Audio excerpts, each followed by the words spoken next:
Арбаңыздар, назарыңыздарда чак түш көрсөтүүсү бүгүн ушул кыргыз адабияты оор жоготууга учурап отурат. Кечээ күнү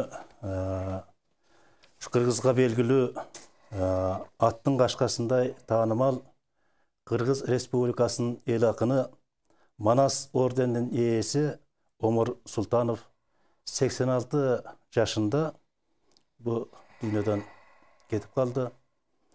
Albatta ömür töөлүк эмес, бирок Омар Султанов артында опол тоодой кыргыз адабиятына, кыргыз маданиятына опол тоодой эмгеги менен калды. Өзүнүн бир эскергени бар экен. Биз кече маектерин карап отуруп, ошондо мынтип жазган экен. Жазуучу өзү менен өзү болуш керек. Ал ааламды аңтарып жүргөн адам. Анын жалгызсыраганга убактысы жок деп. Бирок өзү айткандай, ушул 86 жаш курагында 86 жыл кандай эмгектин үстүндө болду, өмүр жолу анын чыгармачылыгын бүгүн эскерели деп. Биздин студияга жогоруда айтып аткан акыныбыз, эл акыны Омар Султановдун замандаштарын чакырып отурам. А кишинин шакирттерин чакырып отурам. Анда тааныштырып өтөйүн. Мына менин сол жагымда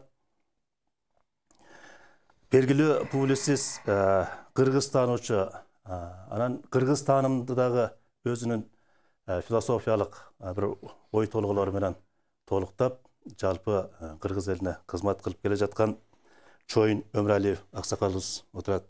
Андан кийин Кыргыз Республикасынын эл акыны котормочу Карбалас Бакиров.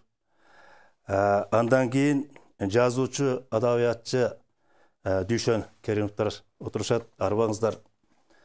Албетте биз Омар абабыз жөнүндө сөз кылаардан мурун ал кишинин ким экендигин, ал киши ушул кыргыз дүйнөсүнө кандай эмгектерди таштап кетти. Мына ушул жөнүндө алгач сөзүбүздү ушундан баштайлы. Анан айтар сөз али алдыда. Демек, жана жогоруда өзү айтып атат деп биз маектеринде айткандыгы жөнүндө сөз кылдык. Ал жазуучу, ал ааламды аңтарып жүргөн адам эле деп. Ошол бу 86 жыл ичинде дегеле ушул өмүрүндө чыгармачылыкка аттангандан баштап ушул кезге чейин ал эмне деген ааламды аңтарды. Ал артында эмнеси калды? Себеби адам өзүнүн экинчи өмүрүн тирүү мезгилинде жазат эмеспи? Өзүнүн тарыхын тирүү мезгилде жазат эмеспи? Ошон үчүн ошо замандаштары катары сиздерди чакырдым. Чоюн эке, адегенде сөздүн учугун өзүңүз баштап берсеңиз, мына ушул убакыттан баштап биз Омар Султановдун экинчи өмүрүнүн учугун өзүңүз улап берсеңиз алгач. Эми ардактуу агайын туугандар, жалпыңыздарга кайрат айтабыз. Анткени бул кыргыз маданиятында, адабиятында, өнөр таануусунда, рух таануусунда өтө чоң бир эбегейсиз жоготуу болду да. Биз азыр бул киши менен буга чейин аралаш жашап жүрдүк. Мына кечээ көз өттү. Дагы деле биз арабыздан кандай киши көчүп кеткендигине анчалык терең маани берип ичине кире элекпиз. Кыргызда тоо улам алыстаган сайын бараанды көрүнөт, караанды тартат деген сөз бар. Бул кишинин барааны улам алдыга убакыт өткөн сайын билине баштайт. Улам убакыт өткөн сайын биз дагы эле бул кишинин мындай чындап өз ордунда эмне деген залкар биздин арабыздан көчүп кеткендигине мындай маң-өдүр болуп анча кире албай турабыз, биле албай турабыз. Эми бул киши жөнүндө айтканда, мына акыркы бул киши 60-жылдарда адабиятка келген да. Немеле сиз айтып атасыз, жалпы эле жазуучулук, өнөр жөнүндө айтып атасыз. Ошолордун ичинде поэзия деген бир өзгөчө да. Поэзия деген прозанын ичинде да бар, архитектура да бар, бардык нерсе да бар да. Поэзия бардыгы болуп жүрөт. Эми ошол поэзия эмне дегенде, бул киши бүт өзүнүн өмүрү менен, тагдыры менен, чыгармалары менен ошол поэзия эмне экендигин бага таш катамга баскандай артына калтырып кеткен адам да. Адам Анан жана поэзияга булам сөз болор. Поэзия келаткан жолду деген жакшы баштаган, ушунун уланбай калды. Ушунда бул киши поэзия келаткан жолдо эмне башын өткөрдү. Ушул поэзиясына келаткандагы омок болуп берген турмуш кандай болду? Ушунун баарын бир кенен бир чалдырып бермегеле да аттың өкүт ушуга жетпей калдык. Эми ошентсе да бул киши мынакей 8-9 жыйнак чыгарыптыр. Мындай поэтикалык жыйнактардын өзү да чоң романдарын башкаларды эсепке албаганда. Ошол 9 жыйнактын ар бири кайталангыс, ар бири кайталангыс. Анан биз эми ушундай чоң залкарды жоготтук. Өтө чоң жоготуу болду. Эми албетте бул киши 20-кылымдын соңундагы кыргыз поэзиясындагы өзүнчө бир агымдын, жоон топтун бир өкүлү эле да. Анын үстүнө бул киши ошол кыргыз адабиятында өзүнүн орду бар, өзүнүн багыты бар, өзүнүн баягы кыргыз адабиятына бир берген бир жаңылыгы бар чыгармачыл адам эле да. Карбалас ака, мына сиз шакирти катары деп тааныштырдым жогоруда. Шакирти катары бул кишинин чыгармачылык өнөрүндөгү дегеле бул киши кайсы чыгармасы менен ушул кыргыз адабиятында белгилүү болуп калды, же болбосо окурмандарга? Омар Султанов кыргыз поэзиясынын бир чокусу да. Бул ошол алгачкы ырлар жыйнагы Тоо күндөрү деген ат менен чыккан, бул жөнүндө Абдыган Эркебаев жазганда. Тоо күндөрү деп жазылмаган экен, Тоо күндөрү болуп калганда. Ошол биринчи ырлар жыйнагы менен эле кыргыз поэзиясына бир келечектүү акын келгендигин айгинелеген да. Бул эми 60-жылдары да бул жолду. 60-жылдары, 58-жыл бекен, ушундай 58-жылдар бекен. Анан чындыгында эле бул кыргыз поэзиясында жаңылык алып келди. Мына Чарчоонун 100-ыры деген 1982-жылы чыккан китеби дагы кыргыз поэзиясында бир жаңы нерселерди алып келди да. Мен эми 1996-жылы бир гезитке Омар Султанов жөнүндө, Омар Султанов арына ыр жаздым эле, ошону окуп берейин. Ооба, албетте. Озгондор бар сыйлык алган жагынан, Омар ага бирок ырдын кабылан, жүрөгүңдү дүкүлдөтүп чырылдап, тирүү чымчык учуп чыгат сабынан. Таразанын ташы менен ченесек, билбейм сизге кандай акын теңешет. Дал өзүнө кеткен жолду таба албай, адашкандар атактан кууп жөнөшөт. Алатоонун таланттары жамырап, ала калбай болсун баары лауреат. Поэзия горизонтуна бирок сиз жылдырып баратасыз арыраак. Рахмат. Жазган элем. Мына Үйшен-эке, сиз да баягы Омар Султановдун жакшы шакирттеринин бири экенсиз. Мына жогоруда Карбалас эке жакшы айтып өттү. Бул Омар Султанов өзүнүн бир жаңылыгы менен кыргыз адабиятына келди. Ошол эмне жаңылык? Жаңылык эми мен мындай айтайынча дегенде, мына Чоюн байкем жоготуу деп атпайбы? Мен Омордой акынды жоготкон жокмун, мен Омордой акын таптым да. Мен Омордой акынды ушул акын катары таптым, устат катары таптым, ага дос катары таптым да. Ал биздин жүрөк кагып турганда Омар жашайт биз менен дайыма. Анан эми сен жаңылык деп атасың. Кыргыз поэзиясында мен дайыма жазып келатам. Маселен Улуу Алыкул кыргыз поэзиясынын кыртышына жаңы көчөт алып келип отургусуп өстүрсө, Омар аны байтүп дарак деңгээлге өстүрүп жеткирди. Көркөм салыштырганда. Ушундай. Анан эми жалпы мен Омар Султановдун чыгармачылыгын 5 бөлүккө бөлөм. Биринчи эле чыккан, мына какем айтпады, Тоо күндөрү деген жаңылыш ат менен чыккан, өзү Тоо күндөрү болуп чыкмак экен, өзү да айтчу. Ошол ырда Канымгүл Досмонбетова деген биздин кайталангы соон чечекебиз ырдап атат, жанагы Ашутөр менен Чолоктор эңседим сени сагынып деген ырлардан биринчи ырларынан тартып, ошол кыргыз поэзиясына бир жаңы шаңды күйүн алып келген киши да. Ошол жалпы ошо биринчи ырларынан тартып жалпы поэзиясы бир бөлүк десек, экинчиси Ак жол көк асман деген бул кишинин бир повеси бар, жалгыз. Бул повесть могу Кыргыздын бир саналуу повесттери бар. Маселен, Жамила Чыңгыз Айтматовдун, Кубатбек Чусубалиевдин Күн автопортретин тартып бүтө элек, Мурза Капаровдун Кыштакча деген ушундай керемет повесттеринин катарында турган повесть да. Муну окуулук кылып тартынбай эле киргизе берсе болот. Кай жерде болсо дагы ушундай орусча айтканда образец повесть. Үчүнчү мынабу мен 82-жылы чыккан, ошо 82-жылы алган экенмин. Анда Акмус деген айылымда мугалим экенмин, мына жазылып турат. Ошондон бери жан жолдошум ушу 40 жыл болду. Ушул китеп Чарчоонун 100-ыры деген. Ырлар жыйнак. Ушул китеби менен белгилүү болду да. Ушул жо андан мурда эле белгилүү эле, бирок ушул жыйнак жарк этти да, кыргыз поэзиясында жарк этти. Бул 3-үчү бөлүгү дейли.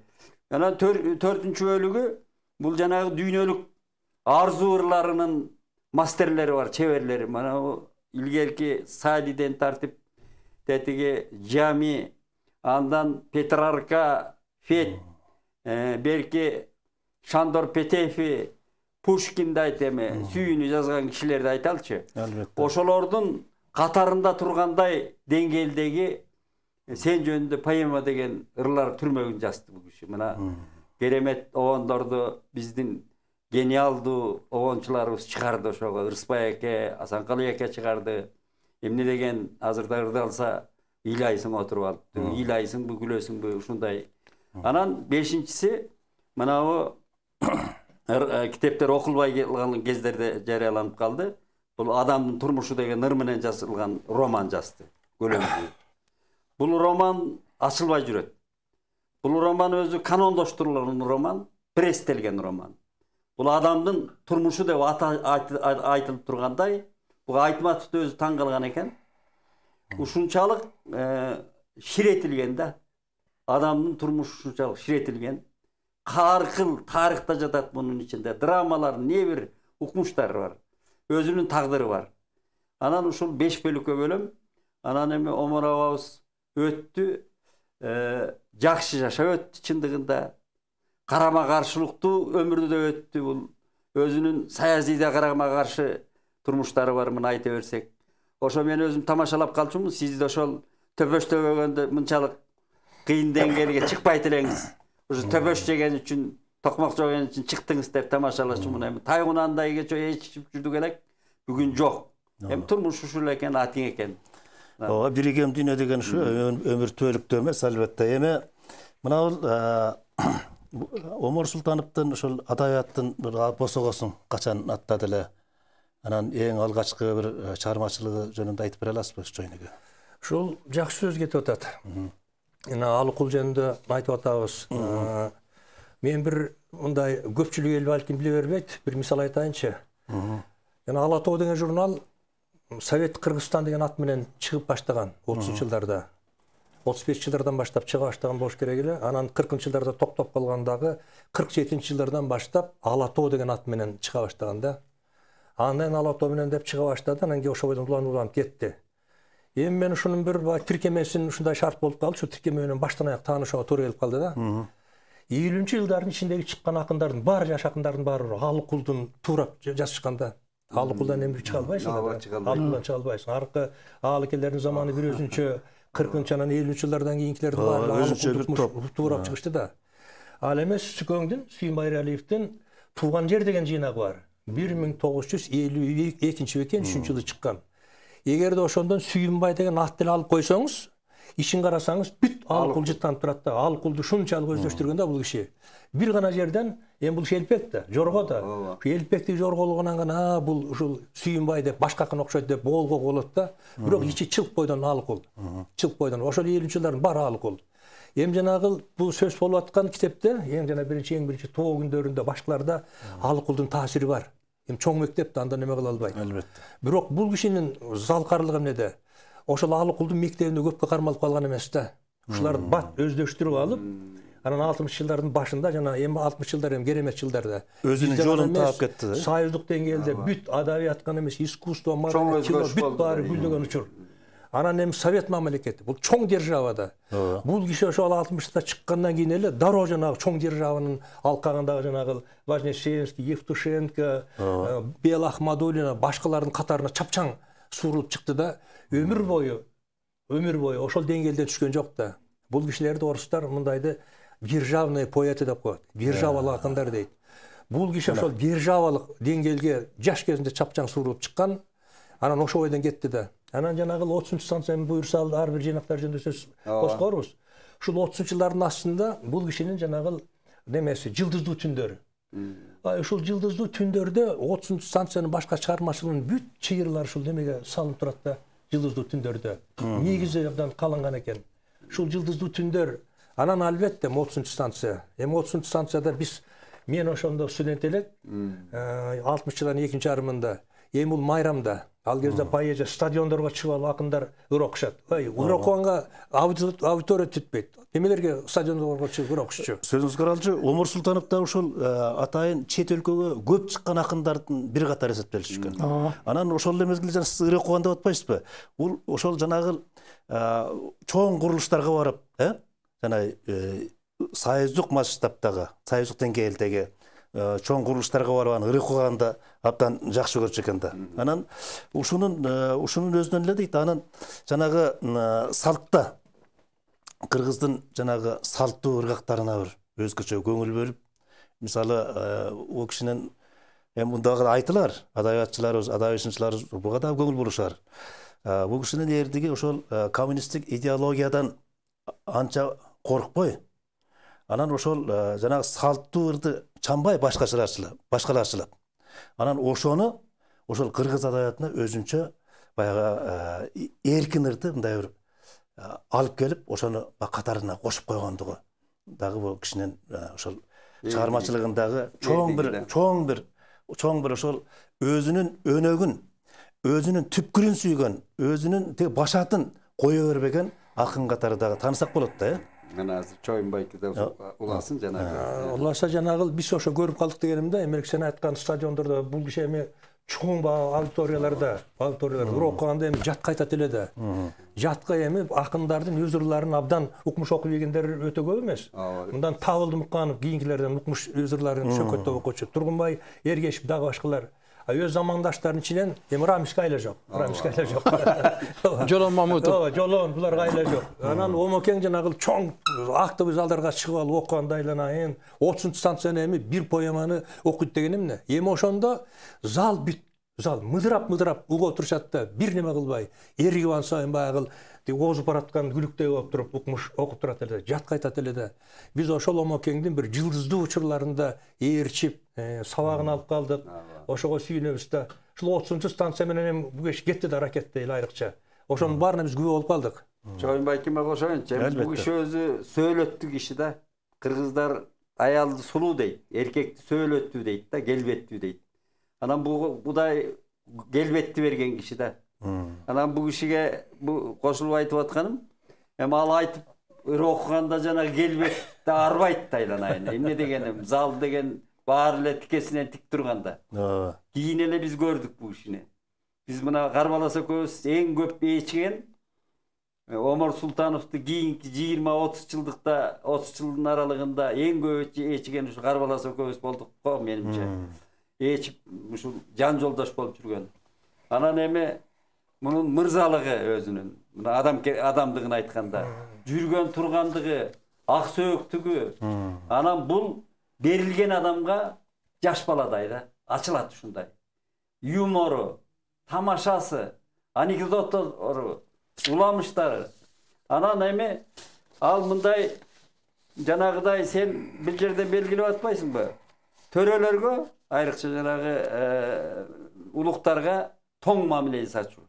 Бул көп ошол жагынан аксаган, жанагы наамдар, тиги сыйлыктар деген маселе ошондон чыгат да. Анан ушул кийинке чейин эле жаздым мен, кечөөкө чейин эми талаштырбай эле берип койбойсуңарбы деп. Анан улуктардын иши экенин ал билбейт. Бирок бул кишиге наам, сыйлыктарды өзү да эңсесичү да эмес, аны карачу да эмес, какке. Өзү деле бир маегинде айтыптыр. Анча эле ушул сыйлыктын артынан мындай каза түшпөстүгү, Анан өзү баягы чыныгы талант, чыныгы өнөр ээси сыйлыкка анча моюнсунбайт го. Бирөө айтып болду баягы бир кечеде. Алар өзүнчө баягы тартынчаакта болот да, чыныгы талант. Дайым эле деп эле баягы болор болбос баягы ырын менен анан чыгармасын бетке тутуп анан көкүрөк коюп чыкпайт да. Чыныгы талант эл өзү таап алат эмес. Мына бүгүн сөз кылып атабыз. Бүгүн экинчи өмүрүнүн жогоруда Шоюн эке өзү баштап берди, учугун улап атабыз. Карап аласыз эке. Бир жыйында ошону айтып калды, жанагы токтогул сыйлыгын ушу сизге бериш керек деп. Кой. Ой, кереги жок мага. Эч ал жөнүндө ооз ачпагыла деп айтты да. Анан омакем чындыгында кыргыз поэзиясына жаңылык алып келген акын экендиги анык. Азыр мен бир ойду айтайын деп аттым эле, унутуп калдым. Ошо бир эмени айтайын деп аттым эле.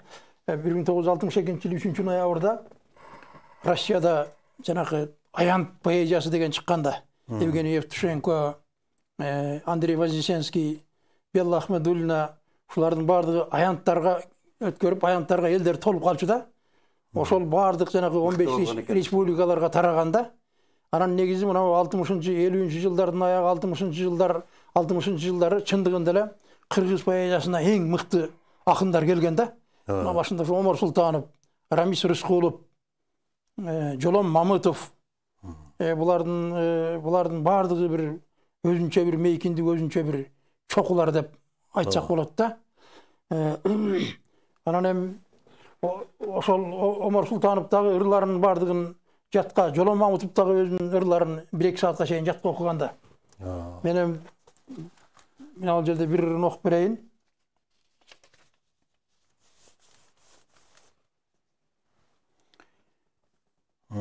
Парижге барганда Париж уктайт, бозомук түн жамынып, Париж жатат, тынч, бейпил түн сагынып, өтөт турмуш 2 кабат, күндүз түндө, өтөт жашоо, жадап, сыртта үйдө, түнкү барлар, анда бар алаксыгандар, түнкү барлар, мастардын түшүсүмак, турмуш менен алкоголдун муштумунан, мастардын тиши сынат. Мастар ичет өткөнүн унутууга, өздөрү тез курутууга, түнкү барлар, бөтөлкөдөй жылаңач, масаялдар, жоготкон абийирин, капчыктай акча салган, сатышат абийирин, эң арзан. Бул ошо Парижге баргандагы жазган ыр экен да бул. Чоюн байке бир жакшы ой айтты. Баардыгы орус адабиятында айтат. Гоголдун шинелинен чыкканбыз деп. Ошо сыяктуу Алыкулдун көлөкөсүндө көп кишилер калган да. Көп таланттар Алыкулду ээрчип калган. Анан бул киши тез чыгып кеткен, эми өзүнүн даремети да күчү. Анан маселен мына эле ырын мен көп ырларын жатка билем. Мына ырды окуса айтып берейин азыр. Мындай мага жаккан ыры да. Ушундай бир көңүл кайткан убак бар. Бир дүйнөдө жандай көрүп ишенген, жүрөгүңө мөңгү тоңуп турат кар. Айырмасыз ачкычы жок шенден. Болот кээде ушундай бир учурлар, өзүңдү өзүң жокко санап кичирген, мүнүшкөрдөй колдон кушун учурган, ач бүркүттөй оостон жемин түшүргөн.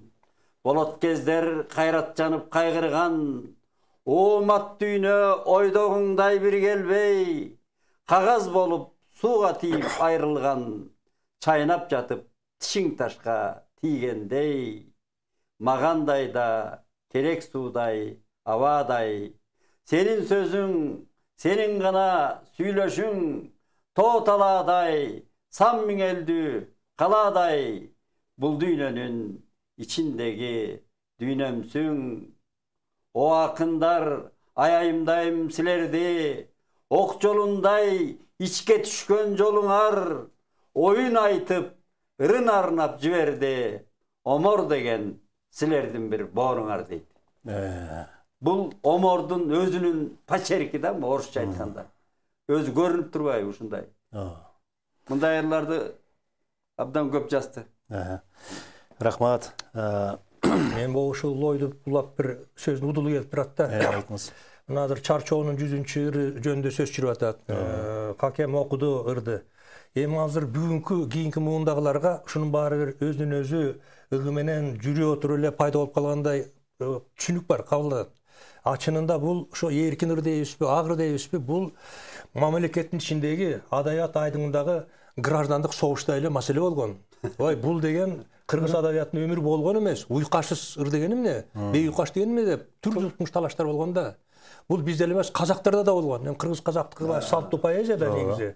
Казактарда да абдан ызычуу болгон. Ошондо казактар бул жаңылыкпы же жаңыбылыкпы деген термин менен талкуу жүрүшкөндө, а бизде акындарга 3 суроо деп маданият кести уюштурду, а дегенде жарым жылга да уюштурду. Андан жарым жылга өтпөй 1 жылга кетип калды. Андан экинчи жарым жылга ооп кетти. Муну айтып атканыбыз ушул бул эркин ырдын кыргыз адабий кыртышына байрылашы бул өзү өтө чоң олуттуу маселе болгон да. Мына ошондо эми албетте муну эң биринчи Москвадан алып келип, куюндай алып кирген бул Ранш болгон.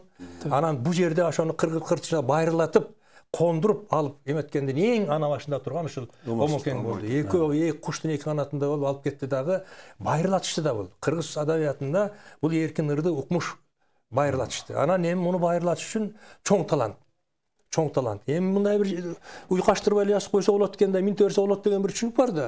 Анан Байтикеңдин дагы анан сен окуп берерсиң, айтарсың. Байтикеңдин бир күлүк тамашалуу саптары бар ошого байланыштуу.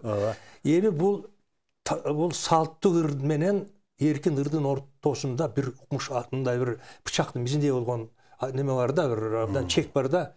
Ушундан эркин ырды бир керек болсо, жанагы салттууга караганда бир үтүрүн дагы, бир сөзүн дагы алмаштырууга мүмкүн болбогондой жазылыш керек эркин ыр. Ошондонун эркиндиги ичиндегинин баары чыгат. Жөн эле сөздөр ашып, антмит көрсө эркин эмес. Мына ушундай нукура бүткөн баягы профессионализм туу чокусуна чыккан ырлардын да атасы ушул Омокең да, Омокең, Рамисанан башкалар. Булар болбосо байырламак эмес. Анан да сөздүн жор келгенде, ошол кезде улуулар, мына түгөлбай аксакал баштап, улуу мундагыларды ээрчип агыр болуп кетишпеди. Эркин ырдар жазып беришпеди. Бул мурдакы салттуу чоң акындар кийинкилерге таасир тийгизүү эле эмес, кийинки акындардын, кийинки поэзиянын мурдагылардын көчүнө дагы таасир эткен учур болду да. Ошондо мына Омокеңдердин салмагы орчунда. Мына ушуну далилдеп ушу ойду. Мен бир окуп берейин, мына Чарчоонун 100-чылында. Мына онда эч уйкаштык жок, бирок стержиндей болуп, ички ойдун күүсү шарпылдап турат да, таң көрүп, деңиздин толкунундай болуп. Тегирменчи деген ыр. Чарчоонун 5-ыры кышында түштөн кийин жазылды тегирменге барган күнү. Мамыт жезде көзү кызыл, кайшы ычкыр, жаргак шымчаң кишеле. Мамыт жезде жайдыргыштыр тегирменде, каңыр күңүр капчыгайда, жалгыз үй, жалгыз эшик, короодо жалгыз эшек, бир өрүктө бир терек, сакалы кысыл жерде. Мамыт жезде күнү түнү тегирменде өмүр өткөн кишеле. Мамыт жезде жайдыргыштыр, ачуулуу эле, мас боло ичкенде, аялын жаншат экен дешчеле. Кышында түштөн кийин эшекке артып, шактык эгин, жолдо ката эсимде деген ырды ырдап келдим. Адатындай көздөрүм бат-батымдап, адатындай ыр эмести кыңк ырдап, өтүктүн кеп чыгачын ууштай кармап, олтуруптур төрүндө Мамыт жезде, баш багып мен үйүнө кирген кезде. Тарс элетти, босогуй олтурган сыйна шеже кулап кетти, чекесинен сызылган кан сол уртуна агып жетти. Эч нерседен кабарсыз турган кезде, босогуй олтурган сыйна шеже өтүктүн кеп чыгачы учуп барып, кадалды как чекеге. Мамыт жезде мурутун жанып, кайра отулду ордуна моку канып. Билбеймин, бар беланда күнү анчалык, ал күнү тегирменди салбай кеттим, шалдырап бүткөн боюм бүт чарчанып, чекемен кан сызылып, ууртуман кан агып. Сакалы кысыл жерде Мамыт жезде, аялы сыйна шеже төрөгөн киши эле дейт. Рахмат, рахмат. Мынау Омар Султанов өзі жазушылар союзунун эң жаш катчысы болгон экен. Анан ушул жашынан жетекчи болуштагы, чыгармачыл жамаатка жетекчи болуштагы бул оңой иш эмес да. Ошол жазушылар союзунун катчысы болуп тургандагы мезгилдеги ишмердүүлүгү жөнүндө айтып бересизби? Кандай өзүнүн ошол ал мезгилде мен оюмча оңой эле киши, оңой эле адам ошондой чоң, ошондой улуу сыйырматтуу номенклатурада турган чоң кызмат. Ошол кызмат ордуна оңой эле барып калуу бара албайт эле да, оңой эле. Эми бул жерде жана акын поэзиясында сүйлөп атпайбызбы? Бул киши өзү табиятынан коммунист да. Мына бул коммунисттик бул теманы уран кылып жаза беришип, тишти камап, ышпалдасын чыгарып, халтурага айландырып, уранга айландырып, ушинтип жиберишти да. Чынында бул Совет мамлекетинин саясаты эмне, идеологиясы эмне, айланайын, жакшы жаза, жаша, теңдиктүү окат кыл деп, кыргыз эти азып тозуп жүргөн 16-жылы кырылып кете турган учурда сактап калган Советтин жарыгы да айланайын. Албетте. Анан бул өзү чоң художниктер гуманизм, Совет мамлекетинин эң өзөкү түпкү социализм түпкү саясаты ушул гуманизм. Анан бул киши өзү баягы бала кезинен баштап турмуштун азап тозогун, көп кыйынчылыктарды көргөн, жанчылган киши катары табияты, анысы художник, гуманизмге суусаган киши да. Анан биринчи эле бул кишинин устаттары жана Назым Хикмет. Назым Хикметти окуп отуруп, коммунист болбосоң да болгуң келип кетет да, болосуң да. Мына ошондой бул өзүнүн табияты менен ошол кезде эле көзгө түшкөн. Мекенчилдиги менен, элчи саясаты жазганы менен көзгө түшкөн да. Анан жаш талант. Анан ошол кездерде чыны менен мына бул демеда Керим айткандай, бундайга мындай абдан жоопкерчилик менен мамиле кылчу ал кездерде. Жаштар келчү эмес оңой менен. Бир топ сыноодон өткөндөр гана келчү да. Анан ошол кезде жана Омокеңе секретарь катары ишенимдин көрсөтүлүшү бул учунда абдан туура болгон да. Анан бул киши ошондой неме менен иштеди, абдан жакшы иштеди. Чөйрөсү абдан жакшы эле сакалдуу улуу кишилердин баарын кадырын арасында кадырлуу эле жакшы иштеди абдан ал киши. Мен көп сурадым муну. Бул каршы терши журналист катары да. Эми Омокем өзү табиятында мырза киши болчу, ак сөөк киши болчу да. Анан жетим өскөн, албетте. Атасы согушта өлгөн, апасы да жаш өлгөн. Анан өзү кеп кылып калчу, Нарында төрөлгөн экен, биздин Нарында 35-жылы атасы ошондо земель стройство деген жана жер орноштуруу деген кызмат болгон экен. Ошого барып Нарында төрөлөт, жарык дүйнөгө келет. Кадимки боога чырчы, энеси айтчу экен, боога чырчы келип бешик тоюң дырдаган деп. Анан мага айтып калчу, боога чабаңдын аванын угуп мен акын болуп калган деп айтчу өзү. Өзү дырдап жиберчү. Өзү абдан жакшы көрчү, ушу үкөйүм дырдачу. Анан эми жанагыдай чырларга кабылганы бул кишинин. Бул өзү жанагы эл акынын алып атканда бир сабы бар. Козудайдан коркутуштуу жүрөктү деген сабы бар да. Ошол 32-33 жашында эле ошондой чоң конфликттерге кабылып атат да. Кабылганы мен бул кишинин мындай тааныбаган, билбеген адамдарга кербестей сезилчү өзү. Текебердей сезилчү да. Себеби бул ийилчек, жумшак, же болбосо көшөкөрлүк кылбаган киши болчу. Калп айтпаган киши болчу. Түз сүйлөгөн киши болчу. Анан кийин ошол көп адамдарга жакпай калган убагында. Анан бул өнөр адамдары баарыбыз эле билебиз, интриганын очогу өнөр адамдарында болот. Көбүнчө ошондой. Анан бул киши ошол жагынан сынган, чоң сынган. Муну партиядан чыгарып коюшчу аш жерден. Усубалиев эми өзү деле айтчу, Усубалиев кичине гумандуулук кылып токтотуп койгон. Болбосо муну жалган жалаа менен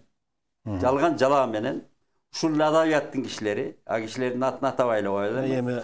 Анан өчөчтүк менен атайын жасашып, анан муну жалган жалаа менен партиядан чыгарып жасап. Анан ошол мен тамашалачумун, ошонуңуз жакшы болгон экен, ошо төпөш көрбөгөнүңүздө мындай акын болбойт элеңиз депчи. Ошондой жаш кезинде, бирок бул сынып калган жок.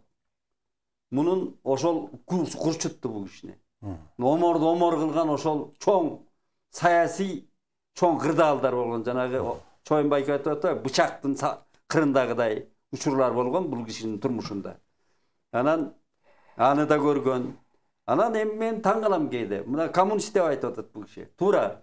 Бул киши ширелген эле коммунисттик идеяга ширелген киши өзү. Бирок негедир ырларында ушу компартия, анан жанагы ол жок эле дежурный партия Ленин деген ырлары аста жок кесе да. Жоктан да жазбайт. Жок, жазбайт да бул киши. Жазган эмес. А бирок өзүнүн идеясын жүргөн турганы моралдык деп коелу. Бул коммунист болчу да. Өзү ошондой эле. Бул Парижге барганда жазган ыры бар да. Чөптүн ыйын угат акын, укпай таны президент деген аябай жакшы да. Анан 1998-жылы президент чакырып, мындан Калык Ибраимов болуш керек эле ошол жазганда. Биздин президент угат. Чөптүн сизди угат деп анан кийин Омар Султановду чакырып, ошондо эми 63 жашында кыргыз эл акыны болду да. Ошондо да жазган ыры бар. Аябай эл акын кечигип алды деп. Чындыгында эле кечигип алганда, мисалы үчүн Кыргызстанда аябай ошо кечиктирип берет экен да. Мисалы үчүн биз мына Түркияга акындардын фестивалине барганда, Россиядагы жанакы мисалы үчүн Башкыртстан, Казакстан, тиги Татарстан тигилерде 35-40-дагы 45-дегилер кыргыз эл акыны болуп келишет да. А бизде көбүнчө 60-70-ке чыкканда анан беришпи да. Ошол жагынан Омокемдин ошол жазган ыры бар, ушу кечиктирип мыктысап экен. Бир таап кечиктирип бердиңер деген. Анан эми ошо Омокемдин дагы бир ошол деңгээлге көтөрүлүп өсүш, бул киши өсүш жолунда келдик деп атпайбызбы? Саналуу өсүп келаткан кишилердин бири да. Ушул жашка чейин бул киши өсүп келди. Ушул Айтматовдон кийин дүйнөнү көп кыдырган саякат жакын. Экинчисине ушул саякатчы. Себеби ушуну бул кишинин багы бар экен. Ошо кезде жанагы Вознесенский, жанагы орустун лөк акындары ошолорго кошулуп, ошолорго кошкон, ошолордун бригадаларына кошкон, агит бригада деп койчу кезде. Ошо Союзду бүт кыдырган, ошо кезде эле Парижге барып атпайбы? Анан Парижге барып жазып атат жанагы сойку деп атпайбызбы? Ошо эки сабы бар. Бош таксидей жалдыратып көздөрүн деп сойкулар жөнүндө жазган саптары бар да, окумуштар. Албетте, бул өзүнчө бир талкууга алына турган маселе экен. Бүгүн Омар Султановдун бир ошол чыгармачылык өмүрүнө өзгөчө токтололу. Дагы бир маселе, эми жана сиз жакшы айттыңыз, саякат жакын деп. Бул кишинин саякат жакын болуп калышына дагы өзүңүз бир эсте коюп кеттиңиз. Бул киши ушу орус адабиятына эртерээк кирип, орус адабияты аркылуу дүйнөлүк адабиятка абай салган. Ошо кыргыз акындарынан ушундай өзгөчөлүгү да байкалат да. Бунун жана чыгармаларынан улам. Анан жанагы мына Лермонтов жана Султанов деп коюшат адабиятта. Анан ушунун бир чеч бересизби? Жойнеке. Эмне үчүн Лермонтов жана Султанов деп айтышат? Ушул баракелди. Мына Лермонтов. Ушул бир жыйналышта мен айттым. Орус адабиятында эми албетте Пушкин бар, Пушкинге чейин ар жакта Державиндер бар, Жуковскийлер бар. Пушкинден бир чоң залкар чок болуп турат да. Пушкинден кийин эки чоң улуу залкар бар. Пушкинге окшогон өзүнчө укмуш. Бирөө прозада Гоголь, экинчиси поэзия Лермонтов. Эми Лермонтов Пушкинден да канча жаш өлдү. Абдан сырдуу, абдан табышмактуу, абдан терең. Ал тургай орус адабиятчылар башкалар да кээ бир жагдайларда Лермонтов тетияка асманга чыгарып Пушкинден моя артыкчылык менен деп айтып кетишет да. Эми ушул Лермонтовдун поэзиясынын ичинде айрыкча орунду ээлегени жана Демон поэмасы да. Ушу Демон боюнча эмне деген чыгармалар жазылды. Айрыкча жана Вурубелдин Демонду тарткан живопись иштери бар го. Ар кыл жагдайларын тартат да укмуш. Эми бул кас болуш нерсе. Эми ушуну мен бир Омокем жөнүндө бир изилдөө жазып калып, эки ол Лермонтовдун коюп алып, анан Омокемдин коюп катар сапма-сап салыштырып карап чыктым да, түгөл баштан аягына чейин. Ошондо мен эмнени байкадым? Эми Лермонтовдор баягы 7-8 муу менен жазып атат. Кыска, пресстелген, тыкан саптар эмес менен. Омокеңдики 11-12 муу менен которулуп атат да. Эми башка көпчүлүк Азезил деп которгон да. Азезил деп которду. Анан жанагы Лермонтовдун ичинде кээ бир жарыя айтылбай калган, ичинде төнүп жаткандай нерсени бул сыртына жандарлантып ачып жиберет да Омокеңдики. Омокеңдин ошол Азраил поэмасы Лермонтовдун чындап ким экенин, акын экендигин кыргыз поэзиясына түшүндүргөн котормо да бул. Анан мен ошол сүйлөшүп калганда да айттым, эми бул Лермонтовдон ашып кетти деп айтыш кыйын. Айтып ашып кетти деш кыйын. Бирок бир жагдай бар да. Бул жерде кеп неменин Омокеңдин да жеке талантын эмес. Жалпы эле кыргыз поэзиясынын туюнтуу мүмкүнчүлүгүнө жатат. Кыргыз поэзиясында сөз күчүндө, поэзиясынын күчүндө жатат. Жана миңдеген жылдардан бери Манасты жараткан, Манаска чейин жана миңдеген эпикалык чыгармаларын баарын жаратып келген элде могул баягы казына жатат. Омокеңде ошол бүткүл канында, жанында ошол казына менен куралданган киши да. Анан ошонун баары кыймылга келгенде, жанагы Лермонтовдун ичиндеги сырдуулук, бар ажайыптын баары ачылганда, муну Омокеңден башка оңой менен ачыш кыйын, мында ачылмак эмес. Эң бир мыкты акындын чыгармасын Омокең эң бир мыкты классикалык котормо бул. Анан башка да бул жигиттер да айтышар, башка да котормолор бар, алар жөнүндө өзүнчө сөз. Мына бул киши бир эле акындык өнөр эмес, кара сөздө дагы өзүнүн күчүн сынап көргөн ушу кыргыз адабиятына, ошол жалпы кыргыз коомчулугуна атайын сценарийчи катары өзүнүн бир эңбектерин жазып, анан мына кыргыз фильм киностудиясы дагы бир топ бул кишинин чыгармачылыгы аркылуу ошол бир топ чыгармаларды жаратышкан экен. Төкмакын, жазуучу деген Аккулар оңгон, Айдын аттуу көркөм жана башка фильмдер тартылган экен.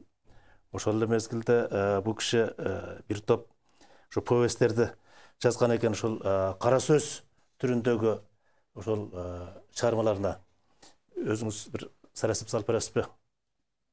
Омар Султанов кино тармагында да иштеди да. Ошол кинофикация тармагында иштеди.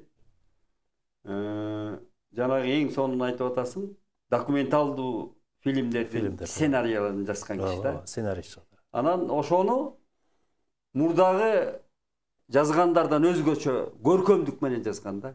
Жанагы очерк деген бир жанр болор эле биздин убагында. Ошо сыяктуу бул киши көркөм, өзүнчө бир стиль менен жазган. Анан Омокем муну кандай ушундай жазып калды деп мен мындай өзүм суроо берип изилдеп көрөм да. Бул киши эми мына кыргыз өнөр посторунан бул киши жакын жүрбөгөн адам жок. Залкарлар менен жакын жүрдү. Ушу Саякбай баштап, Муратбек Рыскулов, кийинки эле мына мен билгенден көп эле мына даже ал эмес Эстебес Турсуналиев менен дос экен. Экөөм бир жолу бир машинеме салып алып карбаласып төртөөбүз бир талаага чыкканбыз Айлан айын. Гүлүп атып экөөнүн тамашасына боорубуз эсилип. Эми булар сүйлөшкөндө, Омар Султанов адам менен сүйлөшкөндө жанагы жөнөкөй эле юмор, бул кишиде укмуш юмор бар болчу. Анан кишини ачып салчу ичин. Ошо менен азыктанат экен. Бул калемгер тирүү китептер менен азыктанган киши да өзү дагы. Анан ошондон жанагы кара сөздү дагы мыкты жазган ошол да. Анан бир жакшы очерктерди да жазган, публистикаларды да жазган. Кара сөздөн да Ак жол көк асман деп атпайбы бир повести. Ал ого шедевр повест өзүнчө. Андан сырткары жана айткандай сценарийлерди, анан жанагы очерктерди, публистиканы да мыкты жазган да. Ооба. Анан эми котормос жөнүндө жана айтып өттүк. Эми бул түрк дүйнөсүндө, түрк адабиятында алган орду жөнүндө анткени 2016 жылы ошо түрк дүйнөсүндө Омар Султанов атындагы жыл деп аталган экен. Мына ушул иш-чаранын тегерегинде Омар Султановду демек изилдөө жүрдү да. Ошол изилдөөлөр боюнча айтып бересиздерби? Чоюнбай кемгечилип койсун, мен айтайын, ушуга ичим ачышат да. Мына кыргыздар өчөйүп, кыргыз бийлиги өчөйүп ошого жараган жок да. 80 жылдыгын өткөргөнгө. Ушул түрктөр Айтматовду да көкөлөттү, ушу Омар Султановду да көкөлөттү. Түркия деген жөн эле мамлекет эмес. Бул чоң империя мамлекет өзү. Чоң мамлекет. Ушул чоң мамлекет Омакеңди алып барып эркелетип, алдейлеп, ушундай 80 жылдыгын өткөрүп, алтын медалын тагып өткөрүп атса, кыргыз бийлиги көчөйүп, ошол бир кече өткөргөнгө жараган жок бизде. Кийин мына кече эле мен 3 ай мурун жаздым. Мына азыркы бийлик жакшы иш кылыптыр, токтогул сыйлыгын 1 миллион сомго көтөрүптүр. Мурда 100 000 эле сом болчу. Ай, ушуну талаштырбай, Садыр Нуркожоевич, ушул өзүңүз азыр конституциялык укугуңуз турат, Омар Султановго эле указ менен берип койбойсузбу дедим. Интернетте колдоолор көп чыкты. Берилген да жок, кайраң өтүп кетти да. Эми сыйлык менен болсун. Бирок дүйнөдө мына Нобель сыйлыгы, Оскар сыйлыгы Чоюн байке бүт материалдык түрдө берет. Чет мамлекеттерде, тетик батыштын мамлекеттеринде стимул болот ошол адамга. Дүйнө кыдырат, ошол акча менен жашооң оңолот. Дүйнө кыдырасың. Мына Омакем ошол жагынан өксүдү. Ошону мына бергенге жараган жок да бийлик. Эми бул маселе мен оюмча кандай чечилип атат, муну дагы кийинки көрсөтүүлөрдө токтолобуз. Бүгүн өзүнчө суроо болуп калды. Эми мына ушул Омар Султанов жылы деп аталышты. Ошондо эми Омар Султановдун чыгармачылыгы боюнча менин оюмча көп сөз болсо керек. Дегеле ошол Омар Султановдун жылында Омар Султановго таандык кайсыл чыгармачылык баалуулуктары ачылды? Эми буну бу Керим жакшы айтты. Дүйшөн жакшы айтты. Айта бериңиз эми, караганда Керим болуп калабыз. Дүйшөн жакшы айтты. Чогуу жүргөндө. Анан бул дегенде бул биякта иргөө жүрдү да. Ошол ар бир жылды баланчан жыл, төнчөн жыл деп белгилеп турат. Ошондо караганда Омакеңдин жанында башка караган жок. Бүт түрк дүйнөсүндө канча даган немелер бар, адамдар бар. Ошолордун баары жанында келгенде Омакеңдин жанында пас-пас болуп калат экенде. Ошону менен 1 жыл, баса айталычы, 1 жыл Омар Султанов жылы деп баардык мамлекет түрк тилдүү мамлекеттердин мерчемдүү борборлорунда жыйындар өттү, талкуулар болду да, айрыкча жанагы Түркияда болгонуна барып келишти. Сен бара албадыңбы? Жок. Барып келишти. Эми бул айтканда эң немеде грамота беришти. Бир акыркы 80 жылдын белгилеген филармонияда бир жыйын болду. Ошого президенттин бир 3-4-чү бир жардамчысы келди. 3-4 жардамчысы келди. Неме болгон жок. Эми бирок бийликтин мамилеси мындай болгону менен бул киши элдик киши да. Эл баягы жазып атты, айтып атты, Омакеңди баягы өзүнүн Омордун жылы дегенди айрыкча тосорлуктары. Бул кишинин тосордо бир жакшы азаматтар чыкты. Тосор жакшы азаматтар чыкты дагы. Ушулар Омакеңди 90 жыл жанагы 80 жылдыгында демен жылы дегенде канча каржылык жактарын көтөрүп берип, китептерин чыгарып, өткөрүштү. Өзүнүн жердештери абдан чоң көмөк көрсөттү. 2016-жылы. Чоюн байкеме кошумча айтайын. Муну Оморду сыйлабаган бийликтин идеологиясы да жок да. Бул адабият деген идеология болот. Бул жанагы адамды ата-энеден, мектептен кийинки тарбиялай турган эле китеп, адабият. Туура. Ошол идеологиябыз жогунан тамтаңдап жүрөбүз. Азыр туура айтасыз. Мына идеология деп калдыңыз, рас сөздүн утулу келип калды. Азыркы президентибиз Садыр Нуркожоевичтин бир алгачкы расмий ишке киришкендеги жарлыгы бар. İnsandın ruhani adab ahlakta önügösü jana tenen көрсөтөт. Мына ошонун ичинде ошол муну өткөн көрсөтүүлөрдө сөз кылдык. Ошол мамлекеттик улуттук негиздерге таянылган мамлекеттик идеологиянын ошол башаты катары эсептелип атат, коомчулук ушундай кабыл алып атат. Бүгүнкү күндө өзүңүздөр билесиздер, концепция жазылган, анын негизинде ал боюнча аткаруу иштеринен бир кадамдары жүрүп атат. Бул эми мамлекеттик идеология бул бир жылда же болсо бир 2 жылдын ичинде жазылып калчу нерсе эмес. Анан буга да кичине убакыт керек.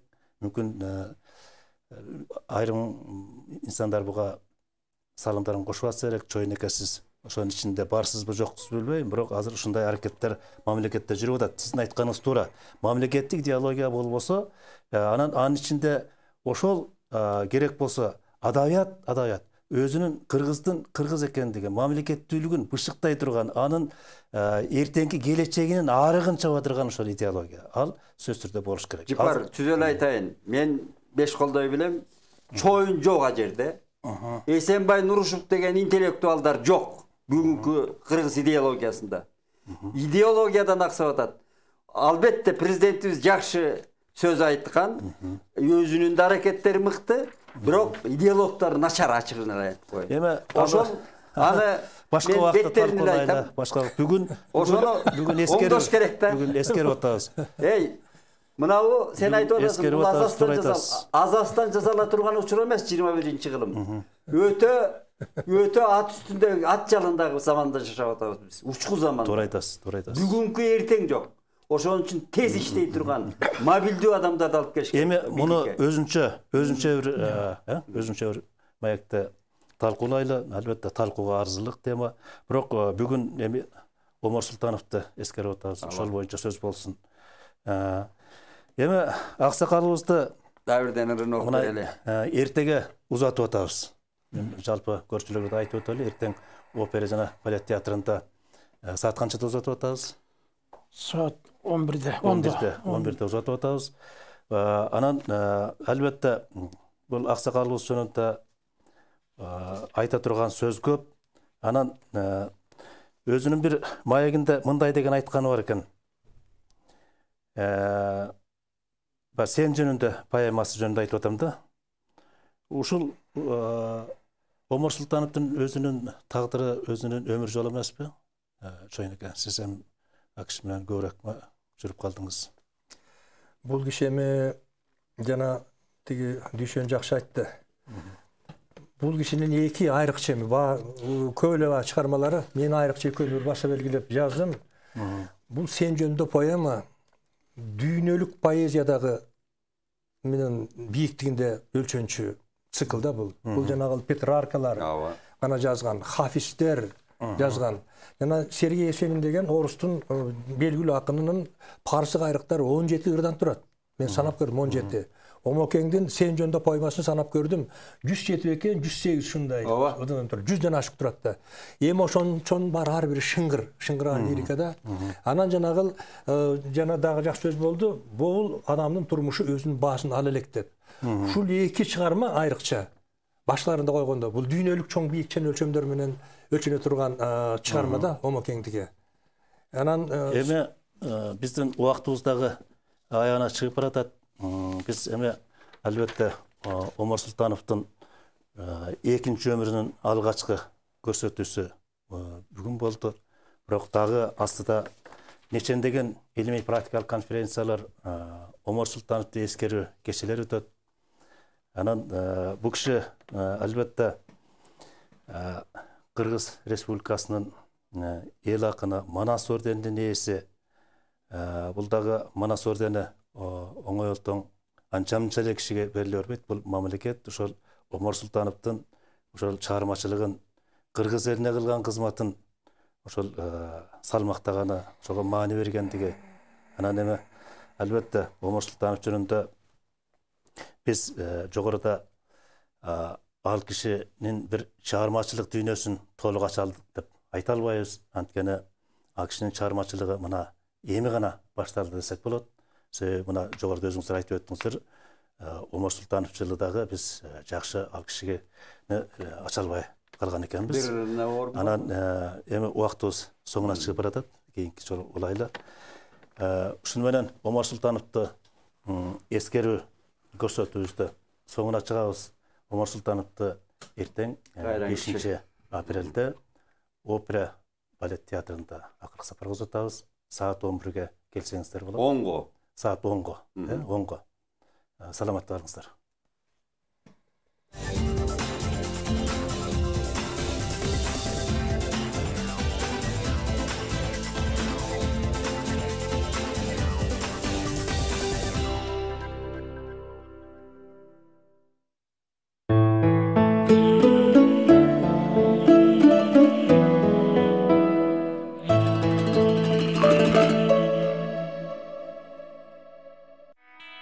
Өнүккөн коомдо жашап жатып, биз электр энергиясы пайда кылган жыргалчылыктарга көңүл бурбай калдык. Болбосо ар бир күйүп турган лампочка бул көбүнчө көз жаздымда калган энергетиктердин эмгеги. Кыштан чыгуу үчүн бизге 10,5 миллиард киловатт-саат электр энергиясы керек. Ал эми мындай энергияны иштеп чыгуу үчүн 4 Соң көлдүн суусуна барабар суунун саны керектелет. Табиатта суунун тартыштыгы болуп турат. Бул суунун тартыштыгы келе жаткан кыш айларында эң жогорку чегине жетет. Эгер токтогул суу сактагычындагы суунун деңгээли контролдук белгиден төмөн түшүп кетсе, өлкөбүздүн энергосистемасында чоң коркунуч туулат. Ар бир көчөдө жана ар бир үйдө жарык жана жылуулук болушу үчүн жепте кымбат баалуу электр энергиясын иштеп чыгууну максималдуу түрдө жогорулатууга жана коңшу энергосистемалардан электр энергиясын импорттоого мажбурбуз. Мунун баары кошумча чыгымдарга алып келет. Ошондуктан кыш айларында энергияны үнөмдөөнү абдан өтүнөбүз. Себеби энергия үнөмдөөчү лампочкаларды колдонуу жана керексиз электр приборлорун өчүрүү оңой эле.